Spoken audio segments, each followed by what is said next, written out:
में ये थोड़ा-सा कंपैरिज़न जिस तरह से है, वो अजीब है। हम सुपर पावर तो ईरान को बिल्कुल नहीं कह सकते, हुँ, हुँ। बल्कि उस पे सोचना भी थोड़ा-सा अजीब-सा लगता है। सुपर पावर हाँ, यूएस की जो सुपर पावर की हैसियत थी, वो चैलेंज ज़रूर हुई है ठीक और है। उसमें जो है वो लाज़िम बात है कि चाइना और रशिया वो उसके कॉम्पिटिटर हैं, ईरान उसका कॉम्पिटिटर नहीं है उसमें।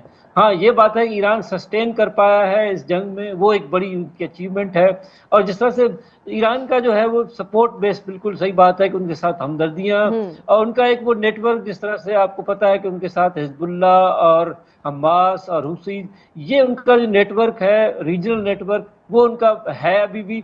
अब उस पे ये क्योंकि ये जो इसराइल की तरफ से सबसे बड़ा था, वो ये भी था कि ये जो नेटवर्क है, उससे उनकी सपोर्ट ख़त्म कर दी जाए और ईरान उनको अबंडन कर दे। तो उस पे ईरान कामयाब रहा है कि वो उनको अबंडन नहीं कर किया हुँ। उन्होंने और जो नेगोशिएशंस हुई हैं, उसमें बहुत इम्पोर्टेंट पॉइंट ये भी है कि नेगोशिएशंस में जो है वो ये कहीं पे नहीं है कि इनको ईरान अबंडन करेगा या इनको ख़त्म कर दिया हुँ, हुँ। जाएगा, जो कि बहुत बड़ा टारगेट था एक इस्राइल का और अमेरिका का। और दूसरा ये भी बिल्कुल बात कि इस्राइल के लिए एक तरह से धचका है, क्योंकि ये जो नेगोशिएशंस या जो भी बात हुई, वो ईरान और अमेरिका के दरमियान हुँ। हुई। उसमें इस्राइल कहीं पे नहीं था सही। और इसमें मेरे ख्याल में पाकिस्तान की और बाकी कंट्रीज़ की बहुत बड़ी सक्सेस है कि उन्होंने इस्राइल को इससे आउट रखा हुँ। और ये बहुत बड़ी एक तरह से सक्सेस है कि इस्राइल को एक तरह से तन्हा कर दिया